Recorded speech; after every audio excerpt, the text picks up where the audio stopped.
So I picked this up the other day.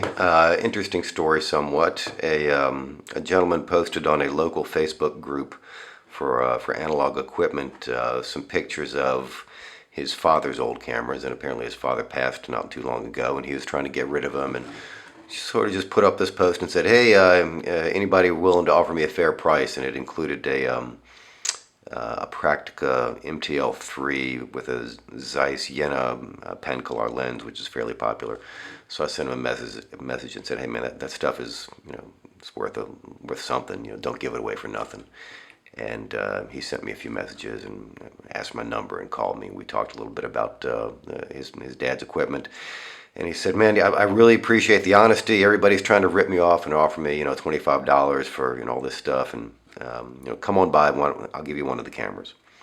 So I went by the gentleman's house. We sat down and chatted for a bit. And anyway, I walked away with this, a Zorki 4. So this camera was non-functional when I saw it originally. The shutter button was stuck. Apparently, on the Zorki 4, if you push this down and twist it or something, perhaps inadvertently, it sticks the shutter. I'm not entirely certain. I have not owned a Zorki 4 previously. Up until now, my only experience with Soviet rangefinders has been the Fed 2. So this is only my second Soviet rangefinder. So I posted something on a Facebook group for Soviet equipment and got some advice, and I got the shutter release working. So now if you cock it, it takes a little bit of effort to cock this thing.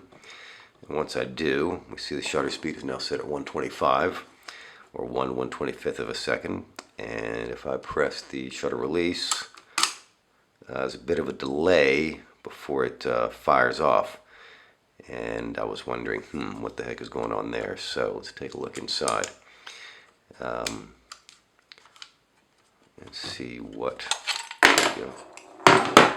this falls out. Take up spool. So again, let's take a look at the advanced mechanism. If I advance it like so, shutter is now cocked. Again, this is a little bit stiff. The shutter is now cocked, and so when I press the release, this should trip immediately, and it's set on 125. So it appears what's going on is that the lubricants in this camera are all dried up. It was made in the Soviet Union, and I suspect has probably been sitting in a closet in Tel Aviv for a number of years without use. That's what I think is going on.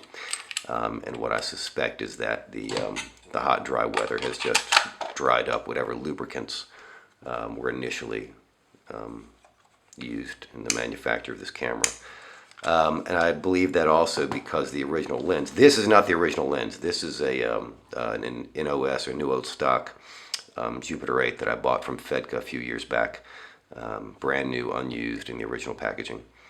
Really nice, clean lens, although up until now I haven't used it because it's, I have another Jupiter 8.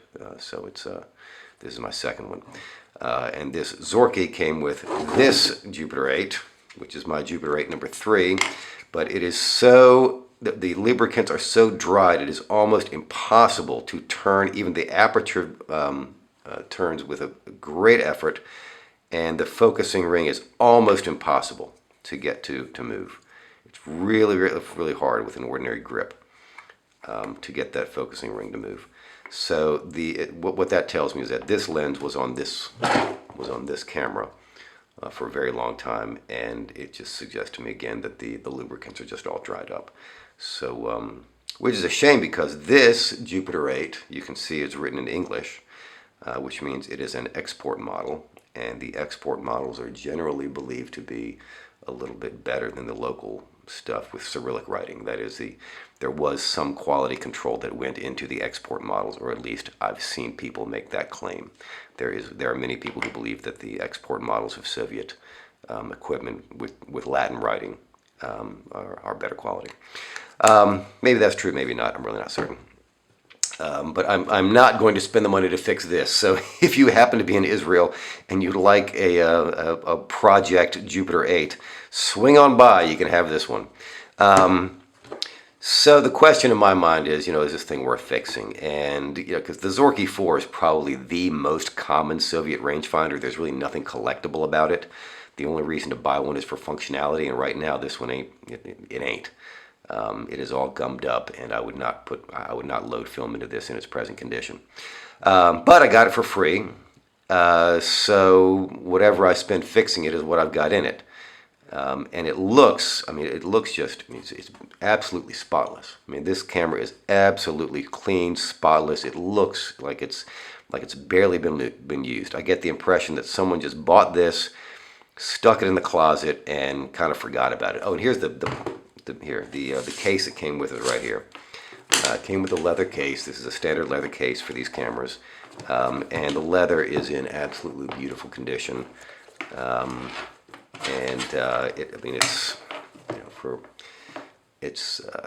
don't know. I'm getting the impression that this camera was not used very much, if at all, and spent most of its life sitting in a closet, outside of Tel Aviv, which explains why it looks clean and beautiful, or which would explain why it looks clean and beautiful, but is all gummed up on the inside and won't advance. But look at it again. Doggone it.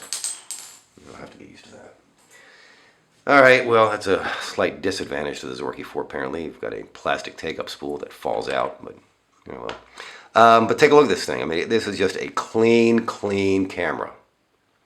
It's really nice. It just looks beautiful. It doesn't look like it's seen much use at all.